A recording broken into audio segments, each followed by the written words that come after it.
¿Cómo? Nos revisaste, nos controlaste. Nos controlaste, dice uno, por allá. Que nos callemos. ¿Qué más? No, pediste silencio. Pedí silencio. Esperé la atención. Y la realidad es que hay tantas interpretaciones como personas estamos en esta sala. ¿Por qué? Porque si hay algo que sucede es que no es posible no comunicar. Siempre que estamos delante de alguien y cuando caminamos por la calle, cuando estamos sentados o sentadas en un escenario o con ustedes en este momento, se están comunicando conmigo aunque no digan ni una sola palabra. ¿Y por qué sucede esto? Porque permanentemente las personas emitimos señales verbales y no verbales que son interpretadas y codificadas por quienes están enfrente nuestro. ¿Y por qué es necesario que ustedes interpreten cada uno a su manera? Decían, bueno, pidió silencio, algunos decían para que me preste atención. Cada uno interpreta y codifica porque nosotros somos seres comunicantes y estamos en un entorno en el que para sobrevivir necesitamos comprender qué está pasando alrededor nuestro. Cuando nosotros queremos comunicar y cuando no queremos comunicar, emitimos señales. Fíjense, como estas imágenes. En la primera imagen y en la segunda, ¿de qué creen que de alguna manera nos están hablando estas dos personas? Hay un entrevistador enfrente, interrogándolos. ¿Qué es lo que están tapando? El rostro, ¿no? Entonces, cuando yo pongo la mano por delante, aunque sea una milésima de segundo, me froto debajo del ojo, me tapo, o como en la segunda imagen, directamente giro la silla entre mí y la otra persona, estoy bloqueando el canal de comunicación. Y si además bajo la cabeza, si además me tapo la cara, bajo el sombrero, también es una forma de decir que algo me está incomodando.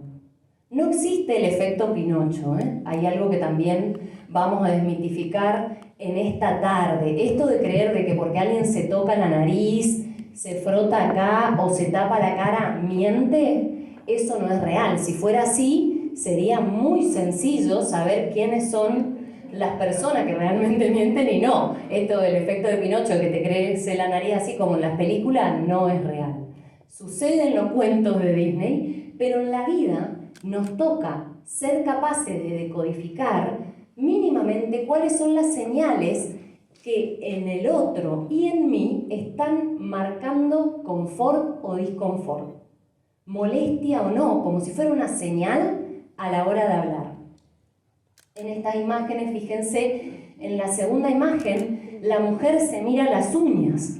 Es algo que a veces hacemos cuando de alguna manera estamos empezando a sentirnos incómodas o incómodos y queremos cerrar otra vez el canal de comunicación. No nos damos cuenta porque esto pasa a alta velocidad.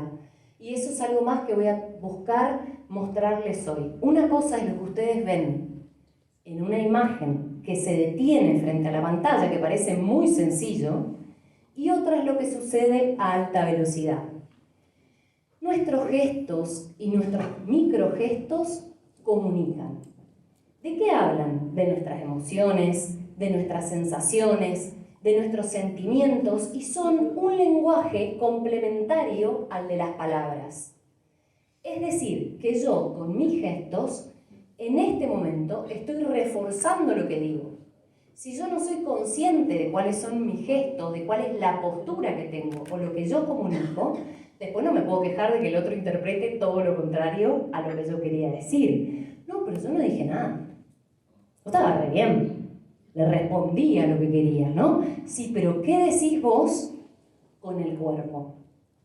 Y fíjense, algo tan simple y sencillo como nuestras cejas nos da señales. Cuando alguien levanta las dos cejas al mismo tiempo, en una milésima de segundo, le llamamos flash en la comunicación no verbal, hacemos esto, como como si fuera un saludo, un reconocimiento de que te veo, de que estás ahí. Pero si yo hago lo segundo y levanto una sola ceja y hago esto, ¿es lo mismo? No, no es lo mismo. ¿Qué puede significar?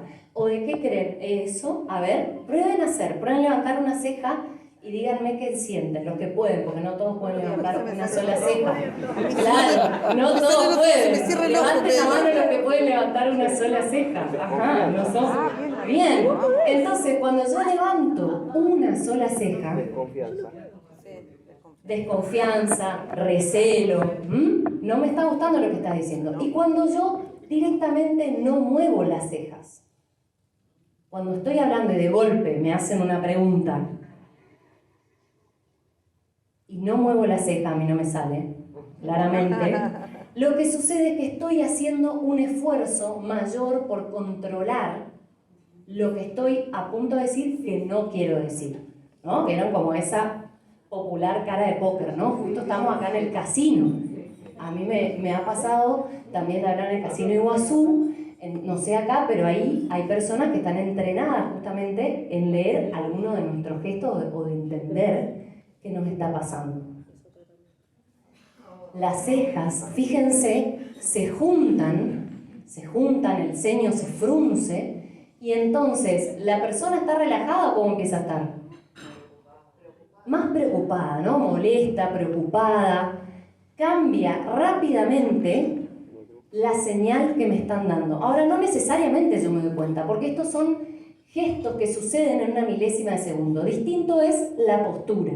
Ustedes tienen ahora una postura. Hay que ver si mantienen esa postura a lo largo de toda la charla o si alguno se descruza, o se relaja, o se siente diferente. Es decir, en la postura es un macro gesto, uno se da cuenta generalmente, es consciente de la postura que tiene, salvo cuando uno está más que nada con amigos, ¿no? Relajado, entonces a veces pone la mirada como en el infinito, sabe que puede sacar la mirada del otro porque está como respondiendo al más allá, pero es la postura un gran indicador de qué nos está pasando. Fíjense, las manos por detrás o las manos adelante, cruzadas de esta forma, ¿no? Cuidando esta zona que generalmente lo hacemos cuando conocemos a alguien por primera vez y como estamos un poquito incómodos, entonces nos resguardamos. O cuando sabemos que está por venir algo que nos pone un poco en alerta. Las manos atrás no es la postura ideal cuando vos querés mostrar o generar confianza en tu audiencia. Tenés que poner las manos hacia adelante o las manos sobre la mesa. No esconder las manos porque la señal que le da a nuestro inconsciente es de que hay algo que me están empezando a ocultar. Las manos en los bolsillos. Tenemos distintas formas de ponernos las manos en los bolsillos. Algunos Algunos hacen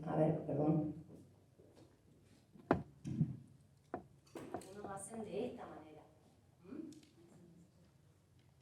Que no es la que está ahí. Generalmente esta postura es una postura que utilizan a veces los hombres cuando están en momento de conquista. Las dos manos señalan su zona más genital primitiva, ¿sí? Y de alguna manera es una señal inconsciente que le está dando a esta posible pareja. De esta manera estoy más canchero, tengo seguridad, dicen los análisis de comunicación no verbal, con el dedo pulgar afuera. Y fíjense, pueden observar a la cuarta persona. Creo que escribí. Una característica es que no solamente tiene las manos a los costados, tiene un puño cerrado. Prueben probar un puño, por favor. ¿Qué sienten? Siento tensión, ¿no? Entonces, estoy ahora, yo con el puño acá, si hay una amenaza o una agresión, ¿qué puedo hacer rápidamente?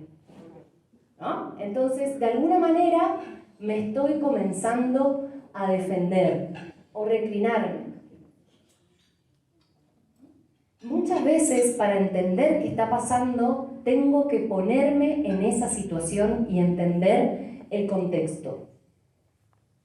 Pero también las miradas comunican. nosotros cuando miramos a otros y cuando no miramos, estamos dando señales, estamos comunicándonos con el otro.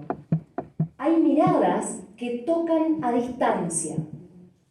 La mirada prácticamente me permite llegar al otro lado del salón, aunque no esté cerca del señor de la bufanda. Y entonces empezamos a intercambiar señales de manera inconsciente. Decimos, me clavaron la mirada, ¿no? Hoy dicen, me clavaron el visto con el WhatsApp, pero me clavaron la mirada, cuando la mirada es demasiado intensa. Y no todas las culturas permiten que nosotros miremos de la misma manera o durante una cierta cantidad de tiempo. Por ejemplo, en la cultura árabe está mucho más permitido que uno sostenga la mirada. O en las culturas latinas, que nos miremos en esta parte, hasta acá, hasta acá, como la ve más amplia, en esta parte del rostro. En cambio, los norteamericanos tienen más cerrado el espacio donde uno puede mirarse si no se conoce. Las miradas marcan la intensidad de nuestras emociones. Si estoy enojado, si tengo ira, si qué es lo que estoy sintiendo o si me siento apacible. Pero no es lo mismo mirar de frente que mirar de costado, o sí. No es lo mismo que yo haga esto a que esté así y me gire. Cada una de las miradas tienen un sentido. Y fíjense que yo les voy poniendo arriba los nombres porque son subsistemas de esto que es una ciencia y que es la comunicación no verbal. La voz también comunica las sutilezas de lo que yo digo. No es lo mismo si yo hablo bajo, si hablo bajito como para contarte un secreto o para hablar de algo íntimo, que si hablo fuerte. A través de la voz nosotros comunicamos nuestra excitación. Cuando elevamos la voz y la hacemos más aguda, estamos señalando o estamos hablando de que hay algo que me está alterando, por ejemplo, emocionalmente. En cambio, una voz más grave no solo te genera calma, sino que también, si la hago demasiado grave, ¿qué creen que le da? Tristeza y sueño. ¿Sí? Entonces, la voz es una forma de marcar la intención y las emociones de lo que nos... no tenía que sacar.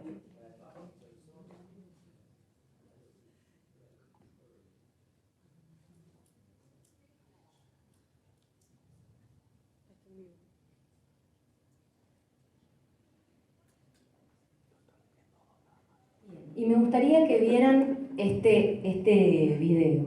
¿Algunos de ustedes han escuchado hablar del juicio entre Amber Heard y Johnny Depp? Sí. Bien. Bueno, ahora vamos a prestar atención a lo que dicen y a la voz. ¿Puede ser? Vale.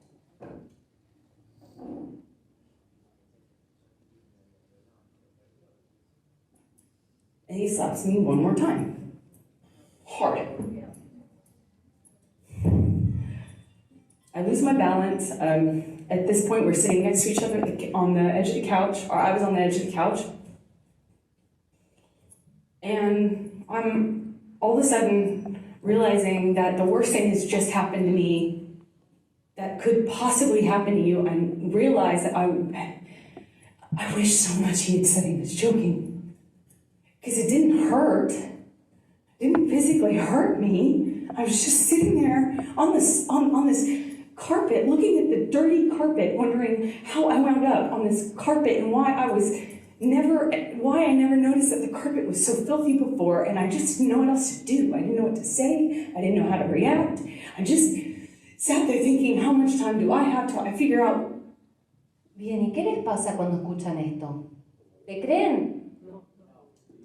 ¿Qué está sucediendo? Y eso que es una actriz, con lo cual podría estar mucho más preparada que nosotros para hacerlo de manera más genuina, fidedigna. Entonces, ¿qué está pasando? Está exagerando, pero no solamente exagera, sino que en el análisis de su comunicación no verbal va a ir haciendo las frases cada vez más largas, va a dar lo que en en un juicio muchas veces se tiene que prestar atención cuando la persona habla del hecho o del problema. Las personas, cuando quieren dilatar el momento real, empiezan a dar vueltas. Entonces hablan de un montón de cosas y lo que realmente debería ocupar el 50% del tiempo ocupa un 10, un 15%. Otra cosa que hace es no hablar de la persona en particular con su nombre, sino decir me abofeteó, utiliza pronombres. Además, ¿alguien vio cuando se mordió el labio? What I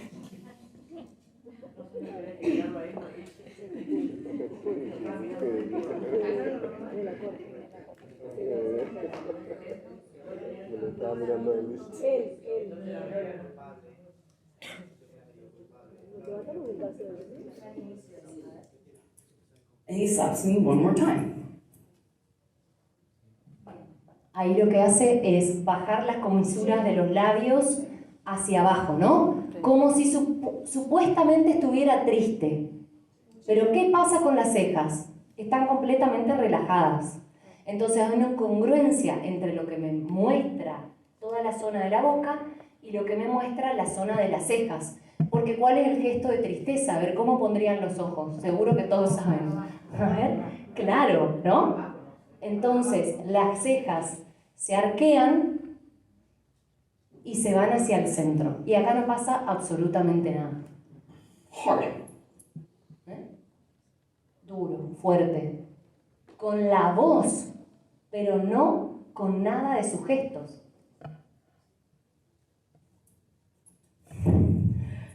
Y acá está esto que les decía hoy, ¿no? Cómo nosotros suspiramos, bostezamos, pronunciamos palabras en donde las vamos marcando para señalar eso que a nosotros nos interesa que el otro que está ahí le preste atención. I lose my balance.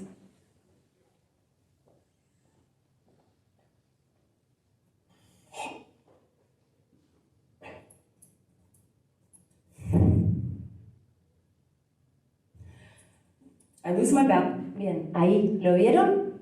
¿Sí? Es mínimo.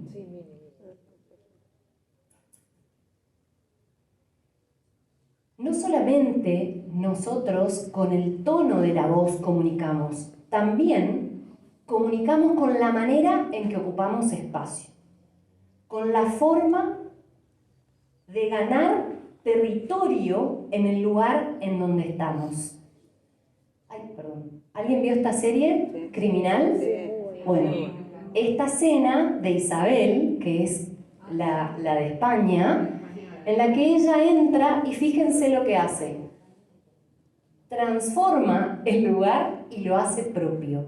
Muchas veces, yo miraba hoy en el desayuno, algunas personas hacen eso con sus computadoras, entonces llevan la computadora, el bolso, el barbijo, esto, cuando te diste cuenta, el lugar se transformó en su espacio.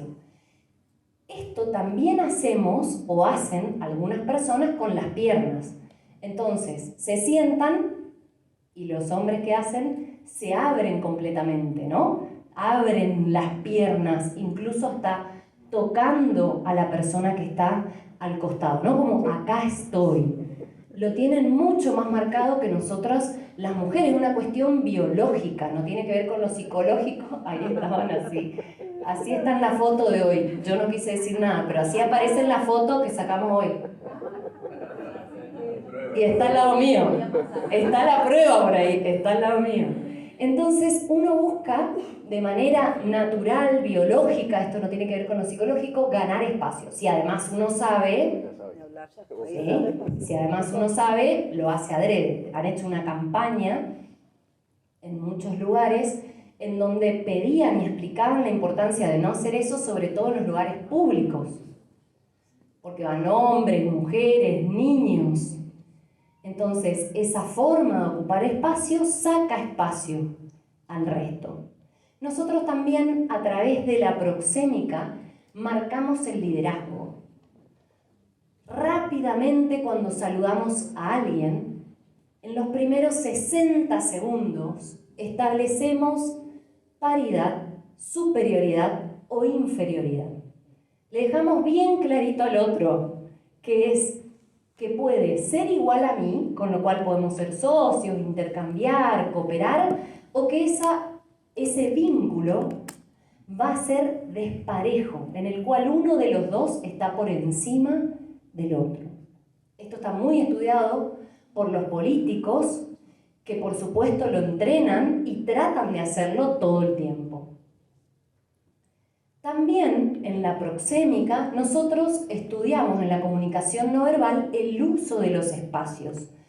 Decimos que hay espacios que colaboran, ayudan a que nosotros interactuemos, sociabilicemos, como los cafés, los bares, inclusive muchas veces las bibliotecas, en las cuales tenemos un tiempo para observar al otro en silencio. Son espacios sociópetos, nombre medio extraño. Mientras que tenemos espacios sociófugos, en los cuales, como los aeropuertos, las salas de espera, las sillas están fijas en hileras y prácticamente estamos obligados a mirar en una misma dirección. Nos dicen a nosotros a dónde tenemos que mirar. Mire al frente. Acá. ¿Cómo acá? ¿Se dan cuenta? Entonces hoy las sillas están dispuestas de una manera en que ustedes hacen silencio y el que está acá adelante habla durante un rato. Pero fíjense que hay algo más en este lugar. La mesa, ¿no? Con una disposición más formal, con las sillas detrás, y en los cuales, yo miraba hoy en el panel anterior, también de alguna manera nos obligamos a nosotros a no mirarnos tanto entre nosotros. Algunos hacían como el esfuerzo, cogoteaban y miraban como al compañero, porque algunos necesitamos tener esa mirada. ¿Por qué? Porque hay personas que su canal de representación es más visual. Entonces sienten que si no los miras, es como si no los escucharas. A otras personas no les interesa, no les importa tanto. Entonces quizás bajan la mirada. Pero cada espacio, las luces, hoy yo también observaba, ¿no? Cuando la persona está acá atrás, hay como una hilera que está apagada para darle luminosidad a la pantalla. Pero entonces no se ven tantos nuestras caras. Todo esto está estudiado también por el teatro, por el cine, donde sabemos que generamos clima, ambiente y proximidad o distancia con la persona que tengo enfrente. La diacrítica es otro subsistema de la comunicación no verbal. La forma en que nos vestimos comunica, porque nosotros elegimos qué queremos que el otro vea y qué no queremos que vea. Con el maquillaje, cuando nos teñimos, cuando nos tatuamos, cuando ocultamos. ¿Cómo estaba Amber en el juicio? ¿Cómo tenía el cabello? ¿Alguien observó? Todo hacia un lado, ¿no? ¿Sí? Y así hablaba. Y ese lado que tenía era el lado hacia el jurado. Sobre todo en la última parte. En la primera estaba como con todo un rodete y bien expuesta la cara. Entonces nosotros, de manera consciente o inconsciente, vamos a buscar marcar también a qué grupo pertenecemos. Con nuestros autos, relojes, zapatos, estamos diciendo yo quiero ser de este grupo y de este grupo no. Y el problema es que nosotros, que no todos sabemos porque no nos enseñan en el colegio y en la universidad, no nos enseñan de comunicación no verbal, nos dejamos llevar muchas veces por las primeras impresiones. En los primeros 10 segundos nosotros nos formamos una primera impresión de la persona que tenemos enfrente. Y en los primeros 60 acabamos de definir si lo que sigue va a funcionar bien o muy mal. Los vendedores, los comerciantes lo saben perfectamente porque cuando no funciona la tienen que remar. Entonces, ¿cuál es el problema? Que no nos damos cuenta y muchas veces esa impresión hace que nosotros tomemos determinadas decisiones. Supónganse, imaginen que esta noche van caminando por la calle, una calle que ustedes no conocen. Es tarde. Hay silencio. Y de golpe perciben que viene alguien desde atrás. Y cuando se giran y lo miran, tiene traje. Lleva un portafolio. Probablemente sigan. Imagínense la misma escena. Se dan vuelta y la persona está desalineada, gorrito, mirando para abajo. Probablemente se asustan. O probablemente ninguna de las dos cosas, dependa de cada uno de ustedes. Pero no podemos ignorar que la manera en que nosotros nos vestimos y nos posicionamos o nos calzamos frente a otro, seduce, llama la atención y marca un grupo de pertenencia. También los hombres saben esto, cuando usan determinados símbolos, corbatas, traje, no es cualquier tipo de traje, no es cualquier tipo de tela, buscan exactamente qué quieren decir con el color. Porque con cada cosa que yo uso, marco algo y no otra cosa. Si me desabrocho el cuello, no es lo mismo que si lo tengo atado, o que si tengo un smoking, o que si tengo un moño, ¿o es lo mismo? Para nada.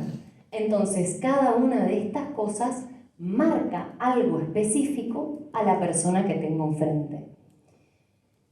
Ahora bien, la comunicación no verbal ha sido estudiada desde 1872 y el impacto de lo no verbal en una situación cara a cara que está atravesada por las emociones es mayor, mucho mayor que lo que yo digo. Sin embargo, nosotros no le prestamos atención. Cuando estamos cara a cara, lo que dice Sol ocupa el 7% de la atención que ustedes o del impacto que puede tener o que puedo lograr con ustedes. Sobre todo, si ustedes no me conocen y están tratando de registrar si soy alguien coherente o una tremenda chanta. La voz ocupa el 38% del impacto y el 55% mis gestos, lo que yo hago con el cuerpo, cómo me muevo. Entonces, ¿qué sucede? Cada vez que ustedes bajan la mirada, se pierden un 93% de la información que a ustedes les podría servir para saber si lo que yo digo realmente es coherente o no con lo que les estoy mostrando. Pero ¿qué pasa? Nosotros no vemos, no escuchamos y muchas veces pasamos por alto. Estoy convencida, después de estos 18 años de trabajo continuo, que esto tiene que ver un montón con lo que nosotros pensamos acerca de qué es comunicar. Porque si yo les preguntara a ustedes, los que no me conocen, ¿qué es comunicar? ¿Qué me dirían? ¿De qué se trata? Cuando yo les pido que se comuniquen con alguien, ¿qué harían? Paso, tomo agua. ¿Qué harían? ¿Qué es comunicar? Transmitir, Claro. transmitir ideas. Totalmente. Casi el 90% me dice transmitir. En estos 18 años, permiso.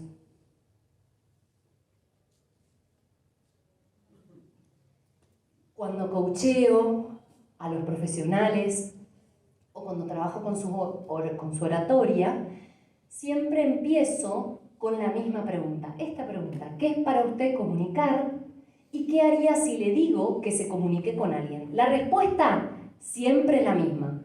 Transmitir, hablar y decir. Si yo estoy convencida que solamente lo que digo comunica, estamos ciegos. Porque no observamos lo que los otros nos están diciendo con sus gestos.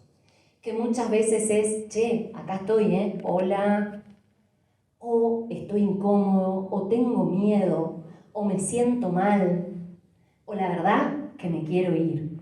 Entonces, es muy importante entender que la comunicación es 360, que la comunicación no solamente es decir, que la comunicación es decir, es hablar, pero también es escuchar y es observar, que la comunicación es un proceso en el cual ustedes y yo interactuamos desde que ustedes entraron. Es un proceso de intercambio, un flujo, una interacción constante que no se detiene. Ustedes no me hablan y sin embargo se comunican. Me están mostrando que están atentos, que les interesa, o muy por el contrario, que ya se aburrieron. Entonces, la comunicación es todo, es lo que digo y lo que no digo. Y necesitamos entender que al ser actores en esta sociedad, los otros van a leer o van a interpretar lo que nosotros estamos diciendo. Como esta imagen. ¿Qué ven acá? Putin, ¿quería realmente aproximarse o qué le quería mostrar con semejante mesa? La distancia, las mesas no son casuales, ¿no? Si yo tengo una mesa amplia, larga y ancha, marco distancia con la persona que se me sienta enfrente. Si yo tengo una silla con un respaldo alto hasta acá y la persona que me visita tiene una silla como las que tienen ustedes, ¿qué creen que marco? La jerarquía, ¿no? Y en cambio, si yo tengo una mesa redonda o una mesa chica, alta como esta, ¿qué estoy diciendo? Charlemos, conversemos. No es al azar, nada es al azar. Y esto que les estoy contando no es arte, no es una locura que se me ocurrió a mí cuando me levanté esta mañana para venir a conversar con ustedes. La comunicación no verbal es una ciencia y como toda ciencia, así como la abogacía, tiene un método para analizar. Charles Darwin fue el primero que estuvo trabajando para poder revisar si realmente existían o no emociones básicas universales y cómo identificarlas. Estamos hablando de una ciencia que tiene antecedentes en la zoología, en la antropología, en la biología, en la psicología, en la pintura, en la criminalística. Se vale de un montón de otras disciplinas para poder armar sus propios casos y sus propios métodos. Y quiero compartir con ustedes algunas claves de cómo hacemos o cómo deberíamos hacer para analizar la comunicación no verbal. En primer lugar, tenemos que poder distinguir cuáles son los gestos y los microgestos de malestar o bienestar. Tenemos que poder identificar y observar esto en un contexto. Porque cuando una persona empieza a hacer estos gestos, necesito comprender que está a gusto o a disgusto. Entonces, por lo menos sé que esta persona comienza a sentir algo que no tiene que ver con estar cómodo, ¿no? Este es un adaptador. Se toca los ojos, se tapa los ojos, es un adaptador en el cual bloquea la comunicación con la persona que tiene enfrente. Este es otro adaptador. Ustedes sabían que las personas, además, tenemos gestos que son apaciguadores. Cuando alguien nos comienza a poner nerviosos, nosotros hacemos un montón de cosas con las manos. Nos empezamos a tocar la boca, debajo de los ojos, nos frotamos. Hacemos gestos para apaciguarnos, para calmarnos. En este caso, para controlar y no decir lo que podríamos llegar a decir. Y cuando estamos muy incómodos, hacemos este gesto que es como si permitiendo que entrara un poco de aire, porque la cosa se está acalorando y cada vez me siento con una emoción más intensa en este lugar. O cuando hacemos un gesto apaciguador como si nos secáramos una lágrima. Esto que estoy pensando no me gusta del todo, me pone mal, o esto que me acaban de decir o de hablar. Y tenemos que además conocer cuáles son los comportamientos universales, las emociones básicas, que cuáles son. A ver, no les digo que las identifiquen visualmente, pero las emociones básicas son alegría, muy bien, tristeza, excelente. Y enojo. El enojo, ¿qué sería? Muy bien, el enojo nosotros lo llamamos ira y tiene toda una gama enorme, ¿no? Porque tenemos enojo, disgusto. ¿Qué más? Asco. Aprensión sería dentro del asco. Atracción. Deseo. Bien, esa no sería una emoción, sino un impulso de acercarme. Miedo. Sorpresa. Muy bien. ¿Estaban en Mr. Google? ¿O no? ¿O se acordaron? Muy bien, muy bien. Y sorpresa. Y además tenemos las emociones secundarias. Porque no sé si se han dado cuenta que ni bien sentimos, cuando tenemos un estímulo, tenemos una reacción emocional, que es una forma de adaptarnos, pero acto seguido tenemos una segunda, una tercera, una cuarta emoción. No se dan de manera aislada. Y es muy importante que nosotros establezcamos lo que se llama la línea basal. Si nosotros no conocemos cómo es esa persona con quien interactuamos todos los días, cómo está cuando está tranquila, contenta, bien, cómo lleva la cartera, cómo camina, cómo se siente, cómo se mueve, cómo saluda, ¿cómo vamos a saber cuando está mal y cuando algo se está comenzando a complicar? Entonces, como una línea de base. Pero también lo tenemos que hacer cuando a alguien conocemos por primera vez, o le estamos haciendo una entrevista, o le estamos haciendo una evaluación. En los primeros minutos y en los que siguen, si nosotros no establecemos rapport, si nosotros no generamos empatía, la persona va a estar tensa y lo que me muestre no necesariamente es lo que es. Hace muchos años, agentes del FBI, de la DEA, de la CIA, vienen estudiando la importancia de sincronizarme, de hacer rapport, de generar empatía con el otro. Pasaron de los interrogatorios tortuosos a realmente establecer una forma de diálogo con el otro que les permita conocer quién tienen enfrente. Porque si ustedes no saben quién tienen enfrente y no pueden verlo en una situación normal, ¿cómo van a poder identificar cuando eso no está funcionando? Ira. Y acá, hagan el gesto. Gozoso desprecio. Esta es una emoción combinada. Fíjense cómo se va complejizando. No solamente te desprecio, gozo. ¿Sí? Probablemente está viendo a alguien ahí en la entrega de los Oscars, por lo cual siente una emoción lo suficientemente intensa como para poner semejante cara y encima salir en una foto. ¿Y acá? No. Satisfacción.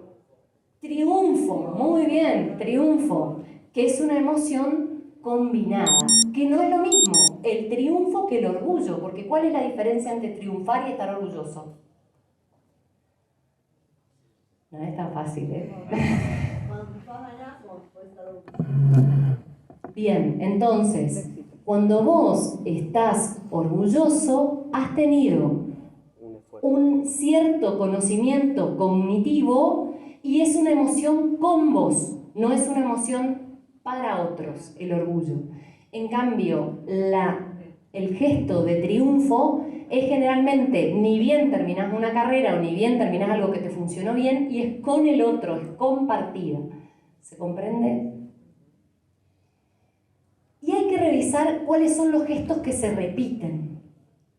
Es decir, no se analiza ningún gesto de manera aislada, porque los gestos se dan en cadena. Si yo veo que alguien hace esto, pero no veo lo que sigue, no es, se puso triste, no, es, miro eso y miro todo lo que sigue, para saber si lo que le estaba era picando el ojo, o en realidad, realmente está tratando de apaciguarse en ese momento. Y tengo que observar todo lo que es alterado de manera abrupta. Fíjense, voy a compartir esto con ustedes.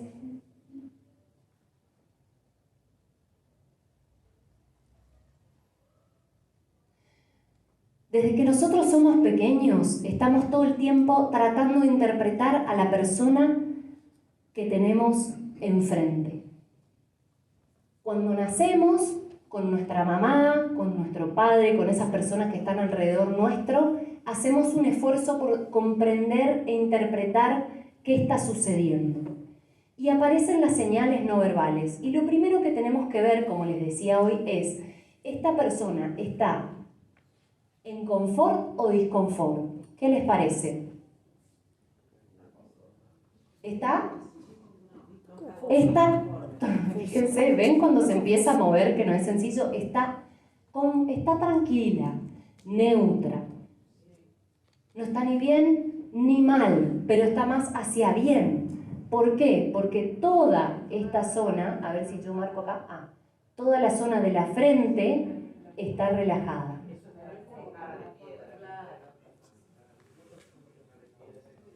Rápidamente empiezan a aparecer otros gestos, otras señales. ¿Qué hizo recién? El parpadeo.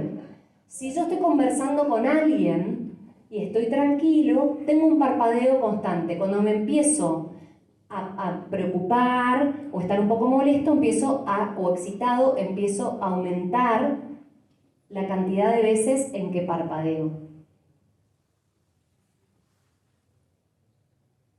Fíjense, la frente tiene que estar completamente lisa y calma. Hoy, como algunas personas se ponen botox, esto se vuelve un poco más complejo. Pero ese es el único lugar a donde pueden revisar. La verdad es que no. Así que no se preocupen, vamos a seguir observando. Cuando una persona se siente bien con nosotros, aparecen los siguientes gestos. Se ríe, se sonríe, muestra los dientes, abre la boca, pero no es lo mismo esta apertura, ¿sí?, de risa, que si yo hago esto. No es lo mismo. Y fíjense que el puente nasal se empieza a arrugar. El problema con esto es que vamos perdiendo, si uno se va poniendo relleno en todos lados, ¿no? Vamos perdiendo también la capacidad de comunicar un montón de cosas que nos están pasando. Otra cosa que hacemos muy bien cuando estamos bien y con confianza es levanto el mentón y muestro la nariz, ¿sí? Y esto flojito y los labios flojos, porque si yo hago esto, no es lo mismo. No. Si encima te hago de costado, Entonces, fíjense que a los 2 segundos menos que algo me molesta, ya cambia. Sin botox, claro. ¿No? Entonces se empieza a poner tensa la parte de adelante del rostro, empiezo a achinar los ojos, a juntar esta zona que se llama glabela. ¿Qué pasa con los labios? ¿Qué pasaron con los labios que hoy estaban abiertos, relajados? ¿Qué pasaron? Se juntan, se cierran, se estiran y si desaparecen las marcas, ya estamos en el horno. Ya estamos en el horno. Cuando la emoción es excesivamente molesta y excesivamente intensa, empieza a temblar esta parte. ¿Alguna vez lo sintieron? Ahí cuando tenés que salir corriendo. Si además hincha el pecho, vos decís, bueno, ahora golpe, ¿no? Entonces el mentón vibra. Como les decía hoy, la persona cuando le molesta al otro se tapa, encima hace el gesto, bueno, eso está clarísimo, ¿no? Señales de malestar también son cuando clavamos la mirada.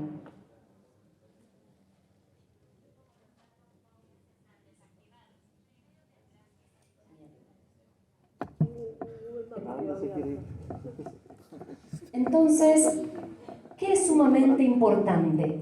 No solamente poder observar cuál es la señal que me da la otra persona, sino también conocerme a mí, qué señal estoy dando yo, y revisar qué tan congruente soy con lo que digo.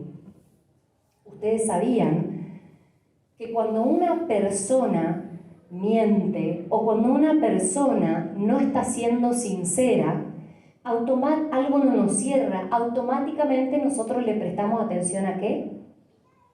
¿A lo que dice o a lo que? A lo que muestra, ¿sí? A lo que muestra con el cuerpo. Eso es así. Entonces, ¿cómo yo voy a fortalecer mi asertividad y mi congruencia? Diciendo lo que realmente quiero decir y sabiendo que si yo en realidad estoy sintiendo otra cosa, se va a filtrar. ¿Cómo? A través de las microexpresiones. La persona, tarde o temprano, se va a dar cuenta que algo no está cerrando y le va a prestar atención a lo no verbal. Entonces, estudiar, fundamental, estudiar las emociones básicas universales, las señales, los comportamientos no verbales universales, además de los particulares o de los idiosincrásicos, que tienen que ver con nuestra cultura y con lo que es propio de esa comunidad. Dedicarse, porque si yo estudio una vez y después nunca más entreno, pues esto es como hablar inglés. Darse tiempo para que eso suceda y práctica. Y también generar empatía, sintonía y rapport. Es decir, cuando uno está haciendo esto, lo peor que puede hacer es comenzar a decirle, veo tal cosa, ¿eh? ¿Qué te pasa? ¿Estás mal? ¿Qué te pasa, mi vida, con esa carita? Entonces, uno tiene esa información para hacer mejores preguntas abiertas, no para espantar a la persona y que salga corriendo. La comunicación es 360, es lo que digo y lo que no digo, es lo que me interesa contarles y lo que no quiero contar. Entonces, va a ser fundamental que nosotros observemos cuando alguien nos habla, nos observemos también a nosotros en ese proceso de escucha o de diálogo y que realmente, de manera genuina, nos interese comunicarnos con el otro. Muchas gracias.